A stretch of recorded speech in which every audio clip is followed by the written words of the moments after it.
वेद कहता है कारणेन बिना कार्यम न कदाचन विद्यते। कारण के बिना कोई कार्य नहीं हुआ करता। योग शिखोपनिषद पहले अध्याय का 37वां मंत्र। तो प्रत्येक कार्य का केवल एक कारण है। जितने भी कार्य विश्व में कोई भी जीव करते हैं उन सब का एक कारण है। सुखाय कर्माणि करोति लोको न तयि सुखम वान्यदुपारमम्बा विन्देत भूयस ततैव दुःखम। विदुर जी कह रहे हैं मैत्रेय से कि महाराज जितने भी कार्य संसार में लोग करते हैं वो सब एक कारण से करते हैं। वो कारण है सुख प्राप्त करना। तीसरे स्कंद के 5वें अध्याय का पहला मंत्र, पहला श्लोक भागवत। सुखाय दुख मोक्षाय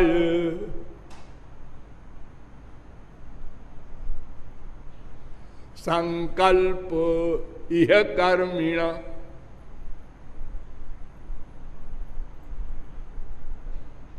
7:42 भागवत।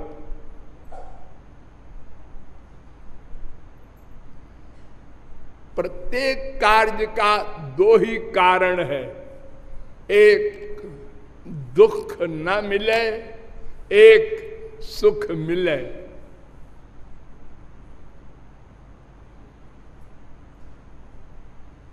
फिर कहा सुखाय दुख मोक्षाय कुर्वाते दंपति क्रिया।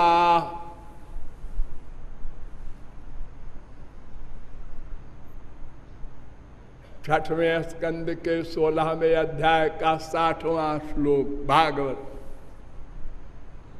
अर्थात केवल दो रीजन है। एक तो हम लोग दुखी हैं इसलिए दुख निवृत्ति चाहते हैं, और दुख का नेगेटिव है आनंद सुख, उस सुख को चाहते हैं, इसलिए दो कहा गया। वस्तुतः दो की आवश्यकता नहीं है, केवल सुख की प्राप्ति ही हमारा एम है, उद्देश्य है। क्योंकि सुख प्राप्ति से दुख अपने आप चला जाएगा। दो बात क्यों कही जाए?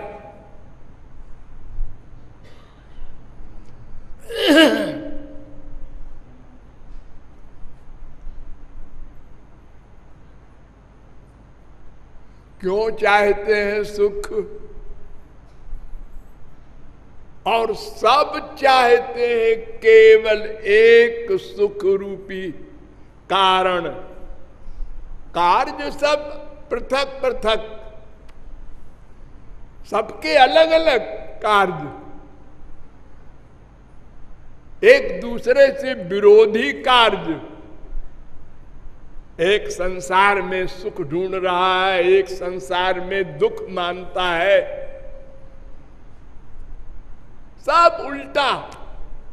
कोई रोता है, कोई हंसता है, कोई खड़ा होता है, कोई बैठता है, कोई सोता है, कोई जागता है, कोई पॉलिटिक्स में जा रहा है, कोई और किसी सब्जेक्ट में जा रहा है। सब क्रियाएं सबकी पृथक पृथक, यहां तक कि एक दिन में भी एक व्यक्ति की पृथक पृथक क्रियाएं होती रहती हैं, लेकिन केवल सुख के लिए। इसका कारण आपको बहुत बार बताया गया है। आनंदो ब्रह्मेति विजानात आनंदादेव खल विमान भूतानि जायन्ते। वेद कहता है तैत्तरीयोपनिषद 3:6, वो आनंद स्वरूप है ब्रह्म, हम उसके अंश हैं, इसलिए आनंद चाहते हैं, चाहेंगे, चाहना पड़ेगा।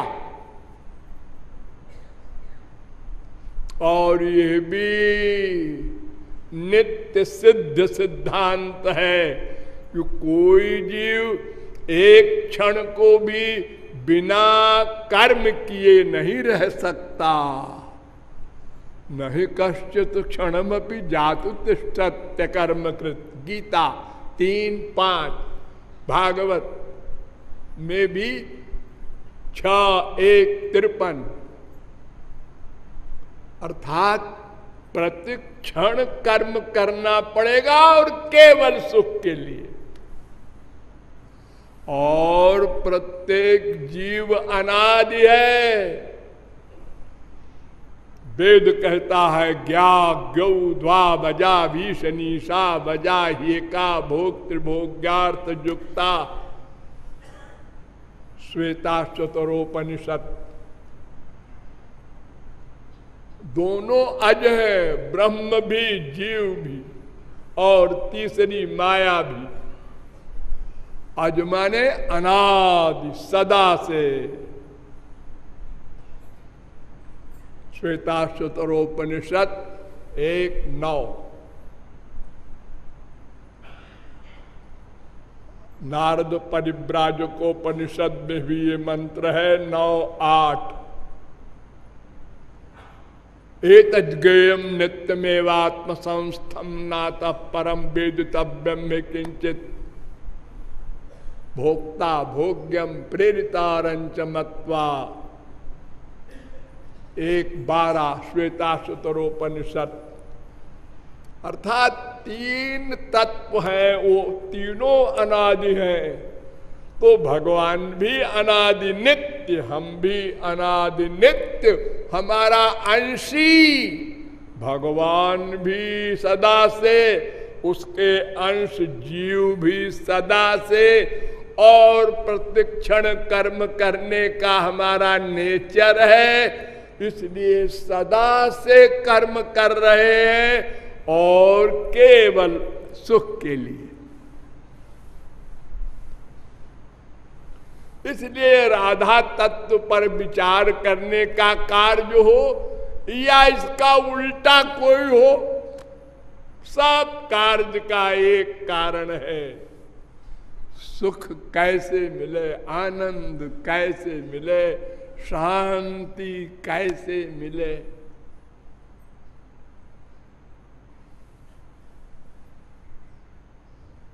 लेकिन इसका उत्तर कौन दे? जिसको आनंद मिला ही नहीं उससे पूछे तो ये तो एक ऐसी बात होगी, किसी अंधे से कोई अंधा पूछे हमको रंगीली महल बरसाने का मार्ग बता दो,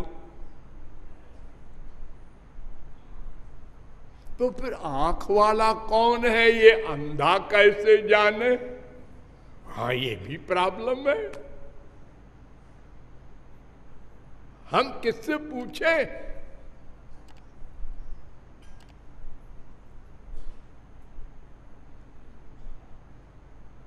हाँ, एक है ऐसा जिससे हम पूछ सकते हैं, भगवान। भगवान वो कहाँ मिलेगा आपको पूछने के लिए? हाँ, भगवान नहीं मिलेगा, लेकिन भगवान का एक रूप है हमारे सामने, उसको कहते हैं वेद। वेदा ब्रह्मात्म विषया।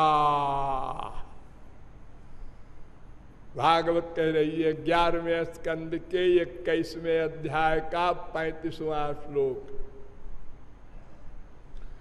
वेद भगवान के स्वरूप है। वेदो नारायण साक्षात वेदस्य चेश्वरात्मत्वात्। 11वें स्कंद के 3रे अध्याय का 43वां श्लोक। भूतम भव्यम भविष्यंच सर्वम वेदात प्रसिद्ध्यति। मनु जी महाराज भी बता रहे हैं। तो चलो वेदों में, वेद कहते हैं देखो भाई 3 ही तत्व हैं। मैं बार बार कह रहा हूं 3 ही तत्व हैं और 3 में भी ध्यान दो, जीव और माया दोनों भगवान की शक्ति है, अंश है, उनके अधीन है। सकारणम करणाधिपाधिपा श्वेताश्वतरोपनिषद 6:9। प्रधान क्षेत्रज्ञ पतिर्गुणेश श्वेताश्वतरोपनिषद 6:16। क्षरम प्रधानम अमृताक्षरम हरक्षरात्माना विशते देव ये कहा श्वेताश्वतरोपनिषद 1:10। 2 अक्षरे ब्रह्म परे त्वनन्ते विद्या विद्ये निहिते यत्र गूढ़े क्षरम तो विद्या ह्यमृतं तु विद्या विद्या विद्ये ईशते यस्तु सोन्य श्वेताश्वतरोपनिषद 5:1। ये वेद कह रहा है यत्र येन यतो यस्य यस्मै यद्यथा यदा स्यादिदं भगवान साक्षात प्रधान पुरुषेश्वर। 10:85-4 भागवत कह रही है। एष वै भगवान साक्षात प्रधान पुरुषेश्वर भागवत कह रही है। 7:15-27 ये सब शास्त्र वेद कह रहे हैं जीव और माया ये दोनों भगवान की शक्ति है, उनके अंडर में है तीनों अनादि। लेकिन भगवान सर्वशक्तिमान है, सबका कारण भगवान। ध्यान दो, ये कार्य है संसार, पृथ्वी, इसका कारण जल, जल का तेज, तेज का वायु, वायु का आकाश, आकाश का अहंकार, अहंकार का महान, महान का प्रकृति, प्रकृति का भगवान, भगवान का कोई नहीं। अनादिरादिर गोविंद सर्व कारण कारणम ब्रह्म संहिता 5:1। मत्तः परतरम किंचित नान्यदस्ति धनंजय गीता 7:7। अर्जुन मुझसे परे कुछ नहीं है। यस्मात् परम ना परमस्ति किंचित यस्मान्नाणीयो न ज्यायोस्त कश्चित श्वेताश्वतरोपनिषद 3:9। जिससे परे कुछ न हो उसका नाम ब्रह्म, परमात्मा, भगवान, गॉड, खुदा, अनेक नाम।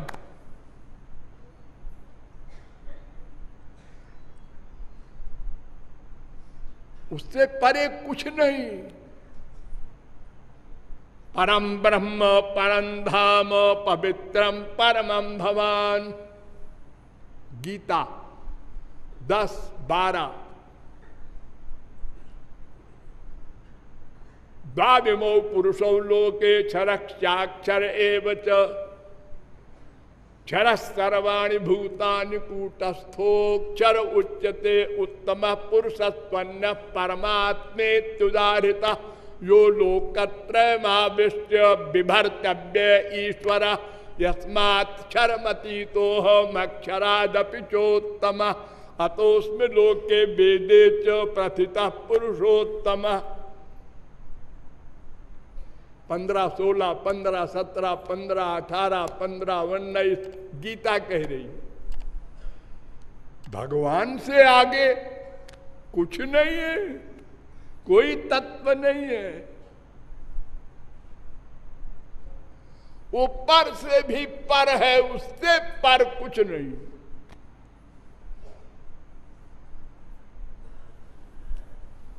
तमीश्वराणाम परमं महेश्वरम तम देवतानां परमं च दैवतम पतिम पतीनां परमं परस्तात्। श्वेताश्वतरोपनिषद 6-7।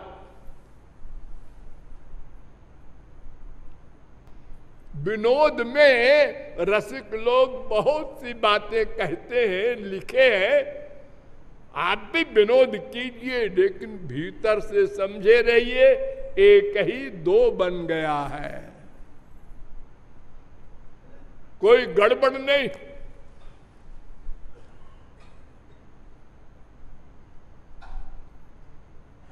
और ऐसा दो बना है बड़े बड़े चक्कर खा जाए। एक नीले रंग का शरीर और एक चंपक बरनी राधा रानी, उल्टा।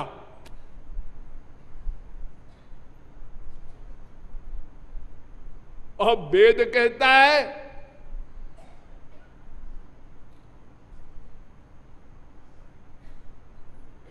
कि एक आकृति भी है दोनों की। तो ये नीला रंग और गोरा रंग जो बाहर से दिखाई पड़ रहा है, ये रंग है नहीं। राधा कृष्ण दोनों राधा कृष्ण हैं। क्या मतलब? मतलब वही पर्सनालिटी ही शरीर बन गई है, शरीर अलग से नहीं है। सुप्रीम पावर ही श्री कृष्ण बन गया, वही सुप्रीम पावर राधा बन गया। शरीर भी वही, शरीरी भी वही। आनंद चिन्मय सदुज्वल विग्रहस्य ब्रह्म संहिता। आनंद मूर्ति मविकल्पम विद्ध वर्चा। तीसरे स्कंद के 9वें अध्याय का 3रा श्लोक। वो आनंद है, सत्य ज्ञानानंतानंद मात्रैक रस मूर्तय। 10, 13, 54 भागवत। अस्यापि देव बपुषो मदनुग्रहस्य स्वेच्छामयस्य न तु भूतमयस्य कोपि। स्वेच्छा से स्वयं बन गए शरीर, स्वयं बन गए, बाहर से किसी मैटर से शरीर नहीं बनाया। तो भगवान का शरीर सदा भगवान ही होता है। सच्चिदानंद ब्रह्म, सच्चिदानंद शरीर। और सिद्ध महापुरुषों का आत्मा अलग होती है और दिव्य शरीर चिदानंद का वो शरीर होता है। लेकिन दो होता है, शरीर और शरीरी। उसके बाद और जितने शरीर हैं वो सब माइक होते हैं। योगियों का निर्वाण शरीर होता है, देवताओं का सूक्ष्म शरीर होता है। ये दोनों शरीर भी बड़े कमाल के होते हैं, लेकिन है माइक। और जो पंच महाभूत के शरीर हैं उनको तो आप देख ही रहे।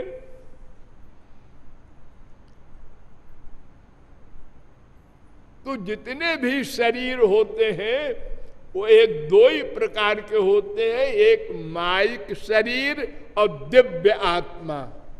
उसमें साथ देवता मनुष्य राक्षस सब आ गए, कई कोटियां हैं, उसमें डिटेल बताने का मेरे पास समय नहीं है। और एक दिव्य शरीर और दिव्य आत्मा, वो गोलोक में सिद्ध महापुरुषों का, और एक भगवान का शरीर, भगवान, वहां दो नहीं होता। तो राधा रानी का शरीर भी राधा रानी, वहां दो नहीं है। अभी आप लोगों को यही समझना है कि हमको आनंद चाहिए और वो राधा रानी की कृपा से ही मिलेगा। और राधा रानी की कृपा के लिए हमको पुनः नवजात शिशु की अवस्था में जाना होगा। जैसे तुरंत का पैदा हुआ बच्चा कुछ नहीं जानता, ऐसे हम भी राधा रानी के बारे में कुछ नहीं जानते, अनंत कोटि कृपालु बोला करें, क्योंकि वो बोलने का विषय ही नहीं, वो तो अलौकिक जगत का विषय है, वहां शब्दबद्ध नहीं पहुंचते। तो जब हम भोले बालक के रूप में अपने को लाकर रोकर बिना किसी कामना के और राधा रानी और उनके जन को छोड़कर अन्यत्र मन का अटैचमेंट न करके, अर्थात अनन्य भक्ति और निष्काम भक्ति करेंगे और अंतःकरण शुद्ध कर लेंगे, ये हमारा काम, तब गुरु की कृपा से हम अधिकारी बन जाएंगे। फिर वास्तविक बरसाना धाम और राधा रानी के उस अलौकिक रस का अनुभव करेंगे, जिस रस को हम पुस्तकों में पढ़ते हैं कि ब्रह्मा शंकर इस रस के लिए अपना लोक छोड़कर इसी ब्रिज की धूल में लोटपोट हुए थे। तो साधना के द्वारा हमको भी आगे बढ़ना है, हर समय हर जगह अपने गुरु और भगवान को अपने साथ रियलाइज करने का अभ्यास करना होगा। अभ्यास से ही लक्ष्य की प्राप्ति होगी। अपने आप न कोई गुरु दे सकता है और न साक्षात राधा रानी दे सकती हैं। अनंत बार हम लोग राधा रानी और श्री कृष्ण का दर्शन किए हैं, लेकिन माइक बुद्धि, माइक आंख होने के कारण हम माइक फल ही में रह गए। इसलिए पात्र बनाना हमारा काम है, हमको बनाने के लिए प्रयत्न करना चाहिए। अतएव निराश होने की आवश्यकता नहीं। अनंत कोट पाप हो, भगवत कृपा से सब माफ हो जाते हैं, शरणागति सही सही हो। शेष बोलिए राधा रानी की।